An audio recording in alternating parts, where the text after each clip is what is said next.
Haleluya, haleluya, shalom blessed people. Gimana kabarnya hari ini? Kiranya damai sejahtera dan sukacita yang melampaui segala akal itu memelihara hati dan pikiran kita di dalam Yesus Kristus Tuhan kita. Haleluya, jumpa lagi dengan saya Pendeta Theodorus dalam channel Rumah Berkat House of Blessing. Pagi ini kita akan membaca Alkitab dari kitab Wahyu pasal yang ke-13 ayat 16 sampai 18. Mari kita baca bersama firman Tuhan.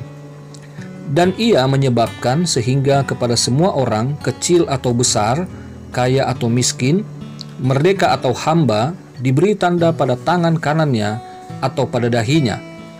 Dan tidak seorang pun yang dapat membeli atau menjual selain daripada mereka yang memakai tanda itu, yaitu nama binatang itu atau bilangan namanya. Yang penting di sini ialah hikmat.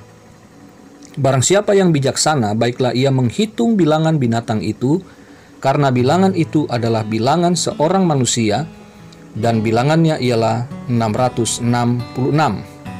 Saudara yang kasih dalam Tuhan, setelah kita membahas soal corona, kemarin soal apakah corona itu sama dengan angka 666? Nah, setelah viral beberapa waktu yang lalu ini, maka kita ingat lama sebelumnya sudah ramai diperbincangkan soal chip yang akan ditanamkan atau dipasangkan ke tangan dan ke dahi manusia sebagai alat penanda pada identitas, sekaligus juga sebagai alat pembayaran yang sah, dan itu semua merupakan bagian dari Ordo Novus Seclorum atau tatanan dunia baru, yaitu zaman Antikristus berkuasa, dan bilangan Antikristus itu disebutkan 666.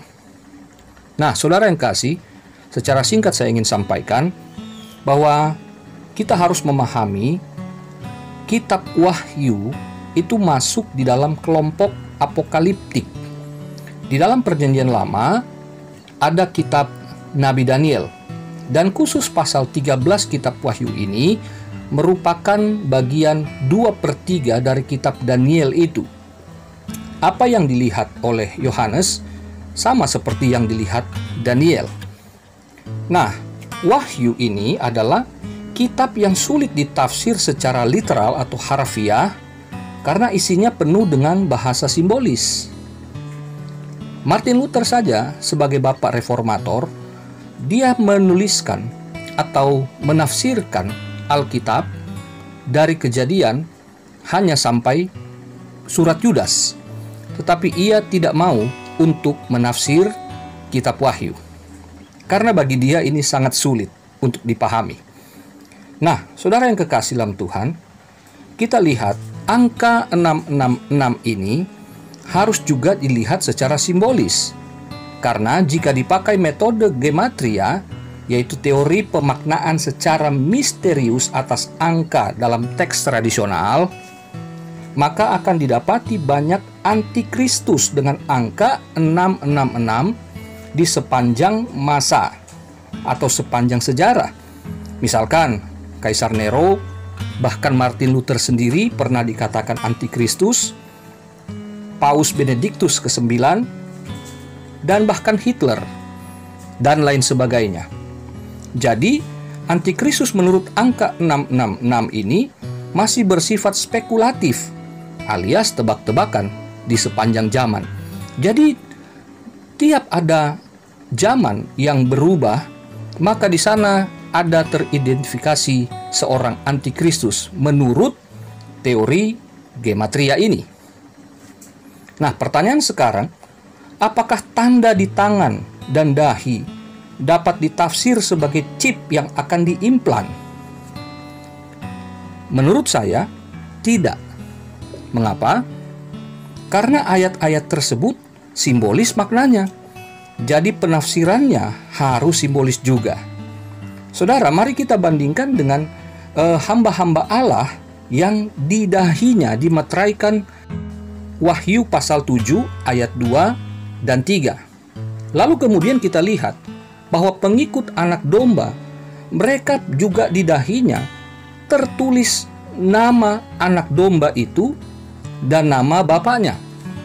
Itu tertulis di dalam Wahyu 14 ayat 1. Jadi jika tanda yang dimaksudkan 666 ditafsir secara literal atau hurufiah sebagai chip yang ditanam ke tangan dan dahi menurut Wahyu 13 ayat 16 dan 17 itu, lalu ayat 18, maka berarti Wahyu 7 ayat 2 dan 3 dan Wahyu 14 ayat 1 itu harus ditafsir juga secara hurufiah.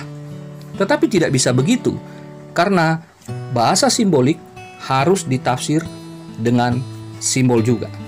Rasul Yohanes telah menulis sebelumnya dalam surat 1 Yohanes pasal 2 ayat yang ke-22, 1 Yohanes 4 ayat 1-3, dan 2 Yohanes ayat yang ke-7, bahwa antikristus adalah para guru palsu dan para nabi palsu yang memberitakan Yesus tetapi berbeda dengan pengajaran para rasul.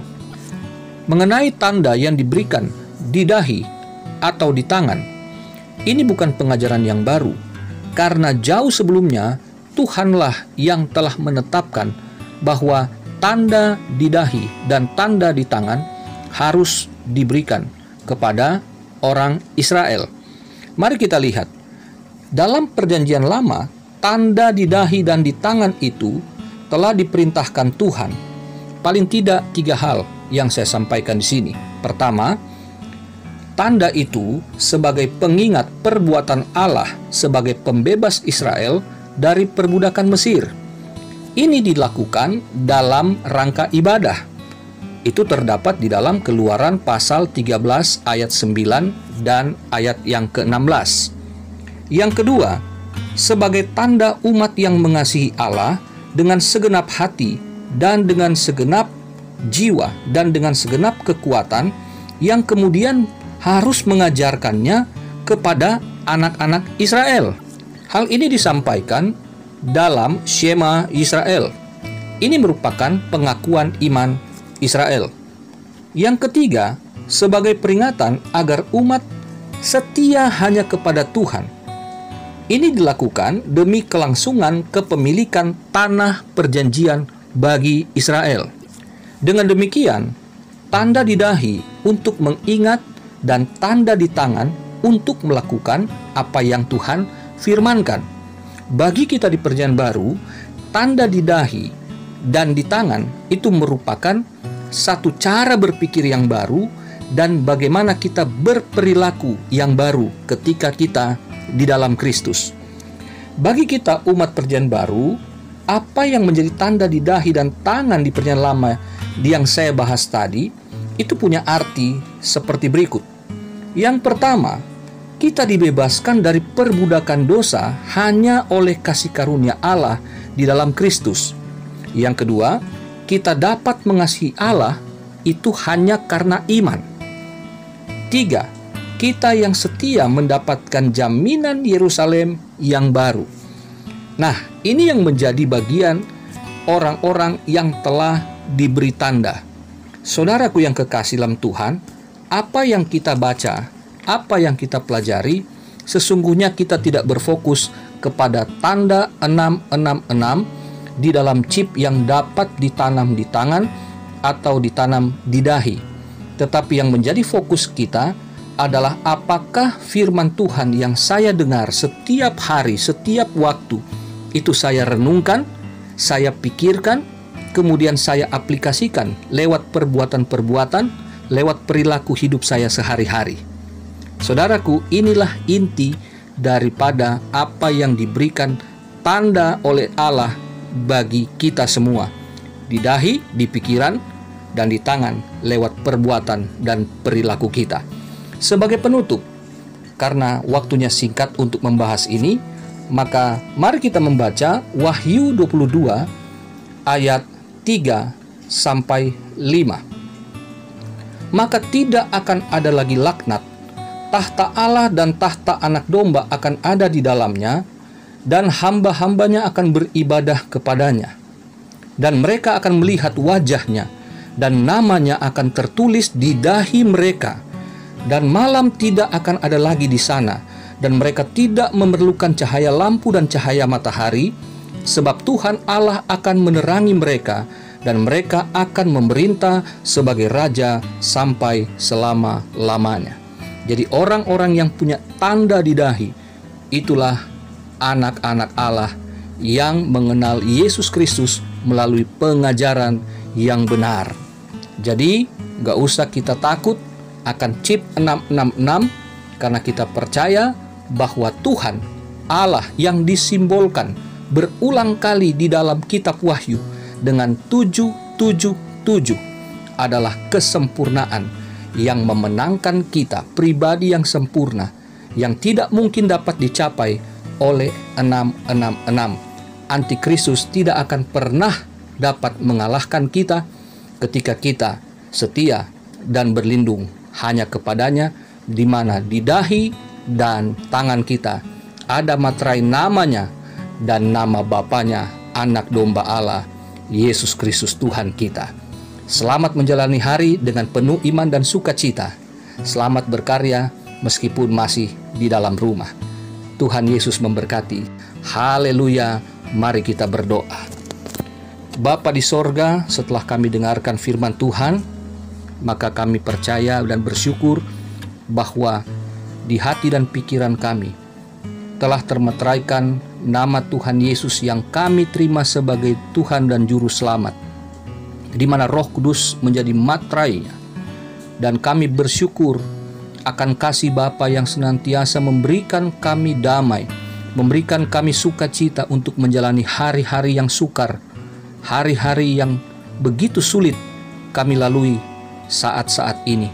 Tetapi kami berterima kasih ada firman Tuhan yang selalu memberikan kami pengertian dan kekuatan baru dalam batin, dalam iman, dalam manusia rohani kami. Terima kasih Bapa, terima kasih Tuhan. Ajar kami, ingatkan kami untuk berfokus kepada kebenaran firman-Mu, agar kami tidak melihat ancaman itu sebagai sesuatu yang harus kami takuti, tetapi kami melihat Tuhan adalah pribadi yang senantiasa menantikan kami untuk bersama-sama menikmati hidup yang kekal. Bapa dalam sorga, kami serahkan hidup kami sepanjang hari ini. Berkati kami ya Tuhan dengan kesehatan dan kekuatan yang prima, agar ketika kami masih dalam situasi di mana kami masih tinggal di dalam rumah, kami juga Tuhan dapat kekuatan, kami tetap sehat, kami tetap dapat melakukan aktivitas dengan baik. Bapa di sorga, berkati keluarga kami, jemaat yang kami kenal, saudara-saudara yang kami kenal, kami ingat kiranya Tuhan memberkati mereka. Kalau mereka sedang sakit, Tuhan jamah, Tuhan sembuhkan. Kalau mereka sedang lemah, Tuhan kuatkan. Mereka sedang kekurangan, Tuhan cukupkan. Kami berdoa mendukung mereka di dalam nama Yesus. Kami terus berdoa dan mendukung pemerintah kami untuk mendukung kegiatan-kegiatan yang saat ini sedang mereka kerjakan bagi bangsa kami. Tuhan berkati supaya semua dapat terselesaikan dengan baik. Demikian kami terus berdoa agar penyakit COVID-19 segera berakhir dan berlalu dari bangsa kami. Para dokter tenaga medis terus Tuhan berkati, biar mereka dapat bekerja dengan baik dan tetap sehat. Kebutuhan-kebutuhan yang dibutuhkan selama adanya perawatan para pasien, Tuhan adakan, Tuhan cukupkan bagi negara kami. Terima kasih Bapa, terima kasih Tuhan. Ini sembahyang kami bersyukur, berterima kasih. Kami memuji Tuhan untuk hari yang baik ini. Dalam nama Tuhan Yesus Kristus. Haleluya. Amin.